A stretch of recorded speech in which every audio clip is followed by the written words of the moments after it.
நல்லா உயிங்கி இதெல்லாம் இருக்கும், குடல்லாம் சரிஞ்சு வெளியெல்லாம் வர்றதுக்கான வாய்ப்புகள் இருக்குது. பாறைக்கடியில் போய் சிக்கிடுச்சுனாங்க, அதனால அதை வீங்காமல் இருந்திருக்கோம். அது பயங்கரமான குளிர் பிரதேசங்க, மைனஸில் ஓடுற இடம். ஃப்ரீஸ் ஆயிடுச்சுன்னா பாடி ஒன்றுமே ஆகும். இமயமலையில் போய் அந்த எவரெஸ்ட்டில் போய் செத்து போனீங்க பார்த்தீங்கன்னாக்கா வருஷக்கணக்காக அப்படியே இருக்கும் அந்த பாடி, ஒன்றுமே ஆகும். சார் அவங்க ஃபேஸை வந்து காட்டவே இல்லைன்னு சொல்லி சொல்கிறாங்க. அது வீடியோ, அதாவது மீடியா தர்மம், அதை காட்டக்கூடாது. செதஞ்சிருக்கும், எதா இருக்கும், அதெல்லாம் காட்ட மாட்டாங்க. சைதை துரைசாமி அவருடைய மையத்தில் படிச்சுட்டு வந்தவங்க நிறைய பேர் ஐஏஎஸ் ஐபிஎஸ் மாறி இருக்காங்க. பல ஏழை மாணவர்களுக்கெல்லாம் ஐஏஎஸ் வாங்கி தரத்துக்கு அவர் நிறைய பண்ணியிருக்காரு. மக்களோட மக்களாக இருப்பார். இன்னும் சொல்ல கேட்டீங்கன்னாக்கா குடிசை பகுதி மக்கள் மத்தியில் அவர் நிறைய பார்ப்பாங்க. சைதை துரைசாமி கொண்டாங்க சொந்த செல்வாக்கிலே ஜெயிக்கக்கூடிய வாய்ப்பு உள்ளவர். அவரை வந்து வளர விடல. அதனால ஜெயலலிதாவுக்கு ஆபத்து வந்த போது நம்ம தலைமைக்கு யாரால் பாங்க வராதோ அவங்கள தான் தலைவராக இது பண்ண. மந்திரி பதவி கூட அப்படி பார்த்து தான் கொடுப்பாங்க.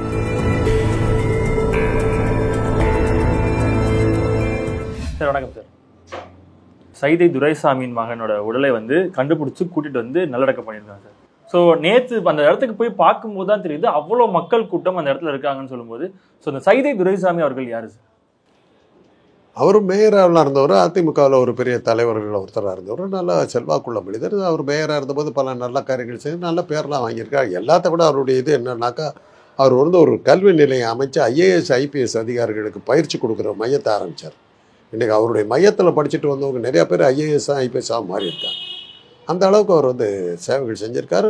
பல ஏழை மாணவர்களுக்கெல்லாம், அதாவது பொருளாதாரத்தில் பின்தங்கிய மாணவர்களுக்கெல்லாம் ஐஏஎஸ் வாங்கி தரத்துக்கு அவர் நிறைய பண்ணியிருக்காரு. அந்த வகையில் அவர் வந்து கொஞ்சம் பொதுநல மனப்பான்மை, பொது சேவை மனப்பான்மை உள்ள ஒரு கட்சி தலைவர். சார் அவர் வந்து எம்ஜிஆர் மேலே அதிகமாக பற்று உள்ள ஒரு நபர்னு சொல்லுவாங்க. ஆமாம், எம்ஜிஆர் மேலே. அதனால தான் அதிமுக அவங்கள அரசியலுக்கு வந்ததே எம்ஜிஆர் சினிமாவை பார்த்துட்டு வந்தவங்க. அவங்க கொள்கை ரீதியில் வந்தாங்க. ஆனால் அந்த ஏரியாவில் இருக்கவங்களுக்கெல்லாம் அவர் எல்லா வகையிலையும் ஹெல்ப் பண்ணியிருக்காரு. அது தெரியும் எனக்கு.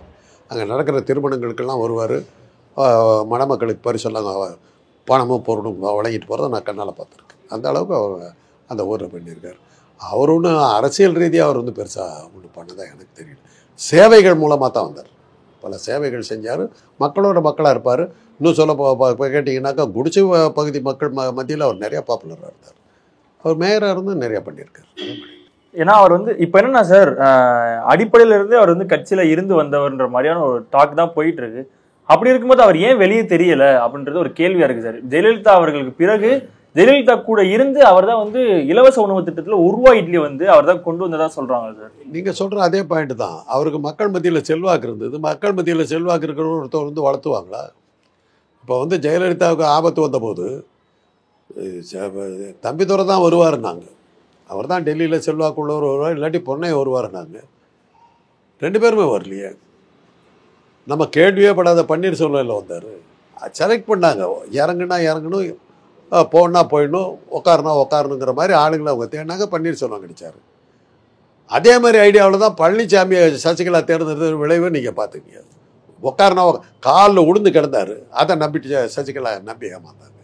எப்படி உட்காந்தார் பார்த்தீங்கல்ல. அதனால தான் அவங்கள கண்ணுக்கே தெரியாது. இவங்க 2 பேரும் யாருன்னு தெரியாது. அப்போ வந்து அன்றைக்கி இருந்த ஊடகங்கள்லாம் சொன்னது தம்பிதுரையா, பன்னீர்செல்வம், பொன்னையனா அப்படிங்கிறது தான், செம்மலையா அப்படிங்கிற பேரில் தான் அவங்களாம் தான் பெரிய ஆட்களாக இருந்தவங்க. அவங்க யாரையுமே அதுக்கப்புறம் காணமே.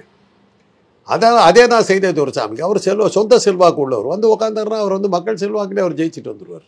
அதனால தான் அவங்கள சார் இப்போ இவங்களை தாண்டி ஒரு ஜென்ரல் கொஸ்டின் சார். என்னன்னா, ஒருத்தவங்க வந்து தெரியாம தண்ணியில விழுந்து ஒரு 7-8 நாட்களா வந்து அவங்களை தேடப்படுறாங்க. அப்படி இருக்கும்போது அந்த உடல் வந்து 6-7 நாட்களா வந்து அந்த தண்ணியிலே இருந்து அந்த உடலோட நிலை என்ன? நல்லா உயிங்கி இதெல்லாம் இருக்கும், குடல்லாம் சில சமயத்தில் சரிஞ்சு வெளியெல்லாம் வர்றதுக்கான வாய்ப்புகள் இருக்குது. இது என்னாச்சுன்னு தெரியல. நான் ஒரு பாறைக்கடியில் போய் சிக்கிடுச்சுனாங்க, அதனால அதை வீங்காமல் இருந்திருக்கணும். ஆனா ஏன்னா இவரோட உடலை வந்து எடுக்கும்போது உடல் வந்து அப்படியே இருந்துச்சு, எந்த ஒரு சிதையுமே. அது பயங்கரமான குளிர் பிரதேசங்க, மைனஸில் ஓடுற இடம். அது ஃப்ரீஸ் ஆகிடுச்சுன்னா பாடி ஒன்றுமே ஆகாது. இப்போ இமயமலையில் போய் அந்த எவரெஸ்ட்டில் போய் செத்து போனீங்க பார்த்தீங்கன்னாக்கா வருஷக்கணக்காக அப்படியே இருக்கும் அந்த பாடி, ஒன்றுமே ஆகாது. ஃப்ரீசரில் வச்ச மாதிரி. அதனால் அதெல்லாம் ஒன்றாகாது. அதனால் அது அங்கே வந்து ஐஸ் கோல்டாக இருக்கிறதுனால அந்த பாடி ஒன்றும் ஆகாமல் போயிருக்கு சார். ஆனால் அவங்க ஃபேஸை வந்து காட்டவே இல்லைன்னு சொல்லி சொல்கிறாங்க. அது வீடியோ, அதாவது மீடியா தர்மம், அதை காட்டக்கூடாதுங்கிறது. அவங்களும் காட்டியிருக்க மாட்டாங்க. செதஞ்சிருக்கும், எதாக இருக்கும், அதெல்லாம் காட்ட மாட்டாங்க. சார் அதே மாதிரி இப்போ வெற்றி துரைசாமி அவர்களை வந்து போஸ்ட்மார்ட்டம் பண்ணியிருப்பாங்களா சார்? கண்டிப்பாக பண்ணியிருப்பாங்க, பண்ணாமல் கொடுத்துருக்கு. சைதை துரைசாமி வந்து நிறைய திட்டங்கள்ல கூட இருந்திருக்காரு. இப்போ உருவா இட்லியை வந்து கொண்டு வந்ததே அவர் தான் சொல்றாங்க. இலவச திருமண மண்டபம் வச்சிருக்காரு, இலவச கல்வி கொடுக்குறாரு. அப்படி இருக்கும்போது அவர் பெயர் வெளியே வந்து நிறைய பேருக்கு தெரியாததுக்கான காரணம் அதை அவர் விளம்பரப்படுத்திக்கலாம், அவ்வளோதான். அப்படி பார்த்தா பெரிய பெரிய பணக்காரர்கள்லாம் திருமண மண்டபங்களை கட்டி இலவசமாலாம் விட்டுருக்காங்க. அவங்கெல்லாம் தான் ஆட்சிக்கு வரணும், அப்படிலாம் முடியுமா? அவரை வந்து வளர விடல. அவர் அதை தான் நான் சொல்கிறேனே, சொந்த செல்வாக்கிலே ஜெயிக்கக்கூடிய வாய்ப்பு உள்ளவர். அதனால தான் அவர் வளர்த்தல அமைக்கிட்டாங்க. தூக்கி தூக்கி நிறுத்தினாலும் எந்திரிக்க முடியாத ஆட்கள் நினச்சா பன்னீர்செல்வத்தை வச்சாங்க. பன்னீர்செல்வம் சொன்ன மாதிரி செஞ்சார்ல, 3 தடவை முதலமைச்சராக இருந்து போயிட்டார்ல. அதே பழனிசாமிகிட்ட விட்டாங்க, ஒரே தடவை தான் விட்டாங்க. பிடிச்சது தானே. அந்த ஆபத்து வந்துடக்கூடாது சைதைக்கிட்டையும் இந்த தம்பிதுரைக்கிட்டையும் பொண்ணைக்கிட்டையும் அவங்க பயந்தது. பழனிசாமிகிட்ட ஏமாந்தாங்க. பழனிசாமி அதை விட பயங்கரமான ஆசாமின்னு ப்ரூவ் பண்ணிட்டார். கிடைச்ச சான்ஸை விடலையே, எதையோ காட்டி எப்படியோ காட்டி உள்ள பல்கலைக்கழகமே நடத்தலாமே. பதவியில் எப்படி தொடர்ந்து நீடிப்பது, எந்த ஆதரவும் இல்லாமல் எப்படி நீடிப்பதுங்கிறதுக்கு பேராசிரியர், வைஸ் சான்சலர் எல்லா டைட்டிலும் அவர் கொடுக்கலாம். பழனிசாமியை அடிச்சுக்கிறதுக்கு அதில் ஆளே உலகத்துக்கே ஒரு கிளாஸ் எடுக்கலாம்.